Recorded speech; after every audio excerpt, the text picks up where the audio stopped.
కిష్టప్ప అనే ఒక రైతు దగ్గరికి వెళ్ళాను.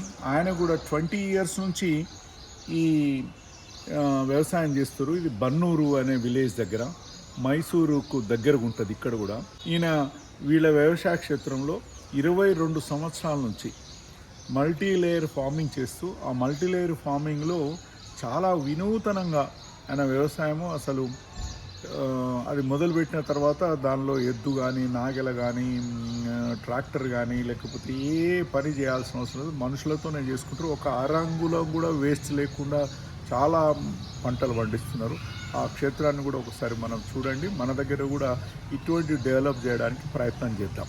పంట ఇప్పుడు ಹತ್ರಕ್ಕೆ ಹೋಗಿಲ್ಲ ನಾನು ಅಲ್ಲಿಗೆ ಹೇಳಲೆ ಕಿತ್ಕೋ ತಿನ್ಕೋ only pluck and eat, that is called natural farming. ಬಿಡಲೆ ಏನೂ ಇಲ್ಲ. ಅಲ್ಲಿ ಎಲ್ಲೇ ಬೆಂಗಳೂರಿಗೆ ಇನ್ನೊಂದು ಹೋದ್ರೆ ನಾವು ಯಾವ ಐಡಿಯಾ ಕೊಡ್ಬೇಕಾದ್ರೆ ನಮ್ಮ ಯಾರು ದಂಡಿಕೆ ಸೋರ್ಸಲ್ರು ನೋಡಿ, ನಿಮಗೆ ಕ್ಯೂರಿಯಾಸಿಟಿ ಇರೋದು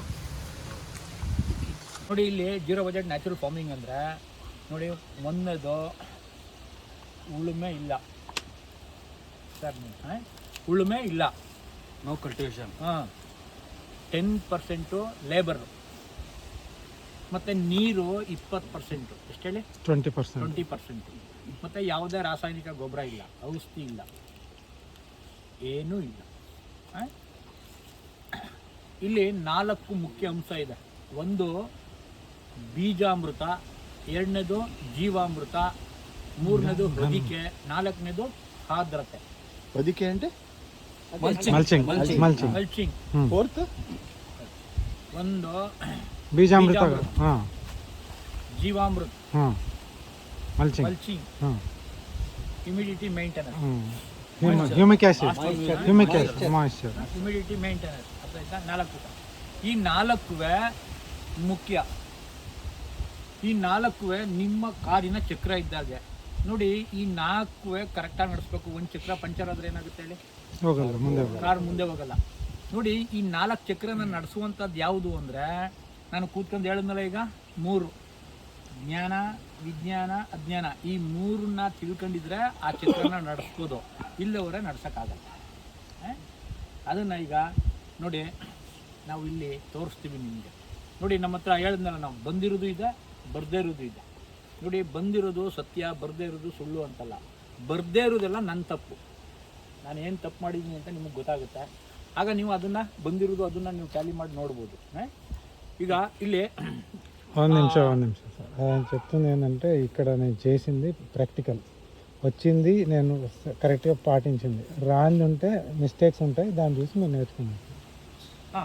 ನೋಡಿ, ಇಲ್ಲೇ ಈಗ ನಾನು ನಿಮಗೆ ಥಿಯರಿಲಿ ಏನಂತ ಹೇಳಿದೆ ಅಂದರೆ, ಏನು ಮಾಡಬಾರ್ದು ಬರುತ್ತೆ, only pluck and eat, that is called natural farming ಅಂತ ಹೇಳಿದ್ನಲ್ಲ ನಾನು ನಿಮಗೆ ಅಂದ್ರಲ್ಲ. ಕಿತ್ಕೋ ತಿನ್ಕೋ. ಈಗ ನೋಡಿ, ಈಗ ಇಲ್ಲಿ ನೋಡಿ, ಇಲ್ಲಿ ನಾವೇನು ಮಾಡಿದ್ದೀವಿ, ಬೆಳೆಗಳು ಹಾಕಿದ್ದೀವಿ. ಏನು ಮಾಡಿದ್ದೀವಿ, ಏಕದಳ, ದ್ವಿದಳ. ಇದು ನಮಗೆ ಏನು ಮಾಡುತ್ತೆ, ಅನ್ನ, ಇದು ಸಾಂಬಾರು. ಸೈನ್ಸ್ ಪ್ರಕಾರ ಅನ್ನ ಸಾಂಬಾರು. ನೋಡಿ, ಒಳಗಡೆ ಇರೋವೆಲ್ಲ ಹಪ್ಪಳ, ಸಂಡಿಗೆ, ಉಪ್ಪಿನಕಾಯಿ, ಮಟನ್, ಮೀನು, ನಾವೇನು ಊಟ ಇದ್ಮೋ ಅದನ್ನು ಸೈನ್ಸ್ ಅಂತ ಕರೀತಾರೆ. ಆ ರೀತಿ ಎಲ್ಲವೂ ಸಿಗುವಂಥ ವ್ಯವಸ್ಥೆನ ನಾವಿಲ್ಲಿ ಮಾಡಿದ್ದೀವಿ. ನೋಡಿ, ಇದು ಏನಪ್ಪ ಅಂದರೆ ಎಲ್ಲವೂ ನಿಸರ್ಗದಲ್ಲಿದೆ. ನಾವು ಅದನ್ನು ಏನು ಮಾಡಬೇಕು, ತಿಳ್ಕೊಂಡಾಗ ನಮಗೆ ಅದನ್ನು ಮಾಡೋದು ಗೊತ್ತಾಗೋದು. ఇప్పుడు ఈ 2 కాంబినేషన్ అన్నం సాంబార్ లాగా లోపలంతా కర్రీ అన్నీ, దాన్ని మనం తెలుసుకొని అర్థం చేసుకొని చేసుకోవాలి. ಈ ನೋಡಿ ಇನ್ನೊಂದು ಸತ್ಯ ನೋಡ್ರಿ, ಇಲ್ಲಿ ನಾವೇನೂ ಮಾಡುವಷ್ಟಿಲ್ಲ. ಇಲ್ಲಿ ಎಲ್ಲವನ್ನೂ ನೇಚರೇ ಮಾಡ್ಕೊತದೆ. ಇಲ್ಲಿ ಏನು ಗೊತ್ತಾ, ನೇಚರು ನಮ್ಮನ್ನ ಫಸ್ಟು ಎಲ್ಲ ನೋಡಿ, ಇಲ್ಲಿ ಏನೇನಿದ್ದೀವಿ, ಮಾನವರಿದ್ದೀವಿ, ಪ್ರಾಣಿಗಳಿದ್ದೀವಿ, ಸಸ್ಯ ಜೀವ ಜಂತುಗಳಿದ್ದೀವಿ. ನೋಡಿ, ಫಸ್ಟು ನೋಡಿ, ಇಲ್ಲಿ ಏನಂತ ಕರಿತೀವಿ, ನೇಚರು ನಮ್ಮನ್ನು ಕಾಪಾಡುತ್ತೆ. ನೇಚರ್ನ ನಾವು ಈಶ್ವರ ಅಂತೀವಿ. ಆಹಾರನ ರೆಡಿ ಮಾಡಿ ಆಮೇಲೆ ನಮ್ಮನ್ನು ಹೊರಗಡೆ ತಂದಿರೋದು. ನೋಡಿ, ಫಸ್ಟು ಈಗ ಪ್ರಾಣಿ, ಹಸುವಿನ ತೊಟ್ಟಲ್ಲಿ ಹಾಲು ಬರುತ್ತೆ, ಆಮೇಲೆ ಕರು ಹಾಕೋದು. ನೀವು ನೋಡಿದಿರಲ್ವಾ, ತೊಟ್ಟಲ್ಲಿ ಹಾಲು ಬರ್ತದೆ, ಇನ್ನೇನೋ ಕರು ಹಾಕುತ್ತೆ, ಕಣ್ಣೆಸರು ಆಯ್ತದೆ, ಒಳಗೆ ಕಟ್ಟಾಕು ಅಂತ ನಿಮ್ಮ ಹಿರಿಕರು ಹೇಳಿಲ್ವಾ? ಮಾರನೇ ದಿನಕ್ಕೆ ಅದು ಏನು ಮಾಡ್ತದೆ, ಕರು ಹಾಕುತ್ತೆ. ಫಸ್ಟ್ ಏನು ಬಂತು, ಹಾಲು, ಆಮೇಲೆ ತಾನೇ ಕರು. ಅದೇ ರೀತಿ ಮಾನವರು ತಾಯಿ ಎದೆಲಿ ಫಸ್ಟ್ ಹಾಲು ಬರ್ತದೆ, ಆಮೇಲೆ ಮಗು ಜನನ ಆಗೋದು. ಇನ್ನು ಸಸ್ಯ ನೋಡ್ರಿ, ಭೂಮಿನಲ್ಲಿ ಆಹಾರ ರೆಡಿ ಇದೆ, ಬೀಜ ಹಾಕಿದ ತಕ್ಷಣ ಬರುತ್ತೆ. ಆದರೆ ಇಲ್ಲಿ ಏನು ಮನಸ್ಸಲ್ಲಿದೆ ಅಂದರೆ ಎಲ್ಲ ಇದ್ರಲ್ಲೂ ಮೊಳಕೆ ಉಪ್ಪು ಹಾಕಿದ್ರೆ ಮಾತ್ರ ಬರೋದು ಅಂತ ಇರೋದು. ನಿಮ್ಮ ಎಲ್ಲ ಮಾಧ್ಯಮದಲ್ಲೂ ನೀರು ಗೊಬ್ಬರ ಕೊಡ್ತಾರೆ ಹೆಂಗೆ ಬಂದದ್ದು ಅನ್ನೋದೇ ಕ್ವಶನ್ನು. ಆದರೆ ಇಲ್ಲಿ ಇಲ್ಲ, ಸುಮ್ಮನೆ ಗಿಡ ನೆಟ್ರೆ ಬರುತ್ತೆ. ಹಂಗಂದ್ರೆ ಭೂಮಿನಲ್ಲಿ ಆಹಾರ ರೆಡಿ ಇದೆ, ಇದು ಸತ್ಯ, ಅರ್ಥ ಮಾಡ್ಕೊಳ್ಳಿ.